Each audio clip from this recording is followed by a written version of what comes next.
Bon alors, de quoi je vais bien pouvoir parler dans ma prochaine vidéo? Star Wars, Star Wars, Star Wars! Non, c'est bon là, Star Wars. La moitié des vidéos de ma chaîne sont sur Star Wars, ça suffit. Bon bah, je sais pas moi, l'e-sport, Overwatch, la World Cup qui commence bientôt. Ouais, bonne idée. Mais bon, je viens de faire une vidéo sur le gaming, je vais pas en refaire une tout de suite. Non, non, faut que je trouve autre chose. Oui, je me parle à moi-même, il faut pas s'inquiéter. Pas s'inquiéter, faut pas s'inquiéter. Pourquoi je ferais pas une petite review de film, comme à la belle époque de Popcorn? C'est cool ça. Y a quoi en ce moment? Tiens, voilà. Ad Astra. C'est pas mal ça. Nanana, nanana. Brad Pitt, Tommy Lee Jones, Donald Sutherland, anticipation, l'espace. Ouais, séance dans 10 minutes. Ouais, c'est jouable.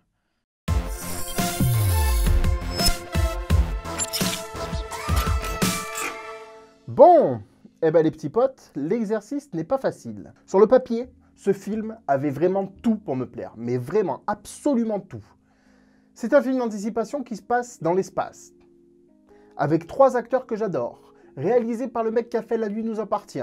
Une histoire qui promettait d'être un peu originale, avec des rebondissements et des personnages forts. En gros, je voyais ça comme un bon divertissement, avec un peu plus de cerveau que la moyenne. Mais non, c'est pas ça. Pourtant, cette bande-annonce, il faut le dire, épique, vraiment. La fin du monde, un père disparu il y a presque 20 ans dans une mission spatiale qui avait pour but de trouver des vies extraterrestres aux confins de notre système solaire, des mystères, car il se pourrait qu'en fait, il soit encore vivant, de l'amour, car le héros doit laisser derrière lui celle qu'il aime pour faire son devoir et sauver le monde. Tiens, Liv Tyler dans le rôle de celle qui reste sur Terre, alors que son astronaute de boyfriend part sauver le monde. Ça me rappelle quelque chose. De l'action, course-poursuite, suspense, danger, explosion. Une belle photographie. Un héros déterminé qui marche dans les traces de son père avec le sens du devoir. Mais non, c'est pas ça. En gros, Ad Astra, de quoi ça s'agit? C'est l'histoire de Brad Pitt qui part à la recherche de son père qui va potentiellement faire péter tout le système solaire. Mais en fait, le film, il n'est pas basé sur l'histoire. Ni sur l'action, d'ailleurs. Non, on est dans la tête de Brad. Et il va pas bien.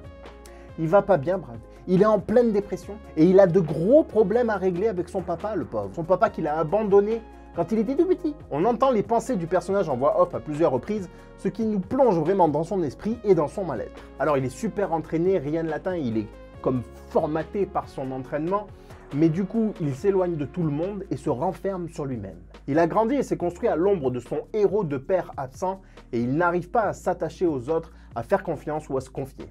Le film est vraiment une thérapie pour le personnage de Brad Pitt. D'ailleurs, il est ponctué de certaines analyses psychologiques que fait la société qui l'emploie, et on voit que plus ça va, ben moins ça va, en fait. Parlons pour commencer de ce qui m'a plu dans ce film. Le côté anticipation, ça marche toujours sur moi, j'adore.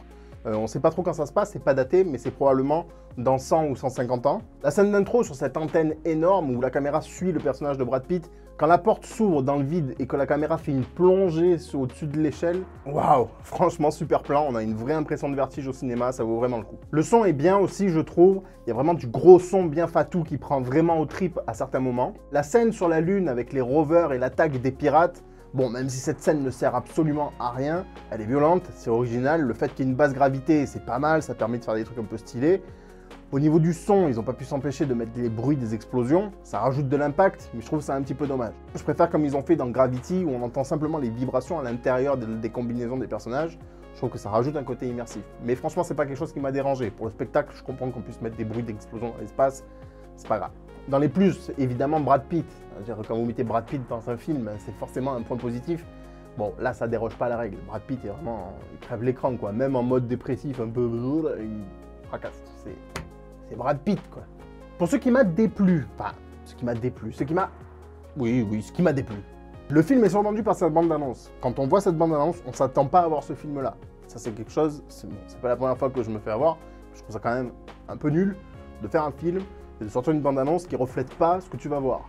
Tu sais forcément que les gens vont venir parce qu'ils ont vu la bande-annonce, que quand ils vont voir ton film, ils vont être déçus. Bon, c'est ce qui s'est passé pour moi. Dans le montage, déjà, à plusieurs reprises, on se demande s'il manque pas des scènes. À un moment, Brad Pitt doit rentrer dans une navette qui est sur le point de décoller. On le voit escalader le pas de tir avec le compte à rebours, il y a une scène de suspense, tout ça, on se dit putain, est-ce qu'il va y arriver? Grosse explosion, la navette décolle, et le plan d'après, il est dans la navette.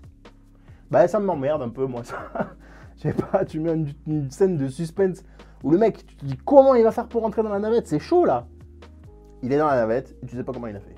J'ai eu l'impression que le film me donnait des fausses pistes. Par exemple, je m'attendais à un complot. J'avais l'impression que certains personnages cachaient des choses et allaient avoir un rôle important dans la suite, mais en fait pas du tout. Et puis on a cette figure paternelle hyper flippante, hyper charismatique, qui a une emprise vraiment, de par son absence, sur le personnage de Brad Pitt. Et en plus qui semble être devenu un peu barge. Pendant 20 ans sur ce vaisseau-là, près de Saturne, en mode un peu solitaire, et tu te dis, il a forcément vrillé, il va le retrouver, ça va être Shining le bordel, quoi, ça va être violent. Here's Johnny. Donc ça prépare vraiment un climax des retrouvailles qui arrive pas. Enfin, qui arrive, mais je trouve, sans émotion, sans vraie confrontation, je trouve que ça fonctionne pas. Alors ça peut paraître un détail, mais j'ai eu un peu de mal avec les effets spéciaux dans les navettes. Tout ce qui se passe à l'extérieur, tout ce qui est monde et tout machin, ça marche très bien. La scène d'action avec le rover, ça marche aussi très bien. Mais dans les navettes, la simulation de la pesanteur, je trouve qu'on a fait quand même beaucoup mieux dans Gravity. Petit spoil sur la toute fin du film, parce que je pense quand même que le message du film est important, donc j'aimerais en parler. Donc si vous n'avez pas vu, que vous souhaitez aller le voir, coupez la vidéo maintenant. Au niveau du message de la fin du film, à la toute fin, Papounet ne trouve pas les extraterrestres. Hein. Non, il n'y a rien en fait, il n'y a rien, on est tout seul. Voilà. Alors Brad il rentre chez lui, du coup il va mieux, il a fait sa petite thérapie, machin, nickel. Il rentre chez lui et il décide d'être heureux et de profiter de la vie. Ça j'ai bien aimé. En gros on est tout seul dans ce merdier, alors arrête d'abandonner ta famille pour aller voir s'il n'y a pas des petits hommes verts qui existent. Reste bien chez toi, tranquille, profite de la vie, profite de tes proches et sois heureux. C'est plutôt un beau message. Voilà, j'espère que cette petite vidéo vous aura plu. À l'heure où je tourne, vous êtes 148 abonnés à ma chaîne et je vous remercie vraiment énormément pour votre soutien. Merci aussi pour les retours que vous avez pu faire sur ma dernière vidéo sur le The Event. Ça me touche beaucoup, ça m'encourage. Je vous retrouve très prochainement dans une nouvelle vidéo. D'ici là, portez-vous bien, soyez sages et à bientôt.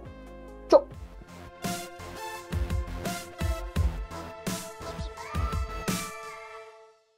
C'est bon. Écoute, hein, on va dire que c'est bon.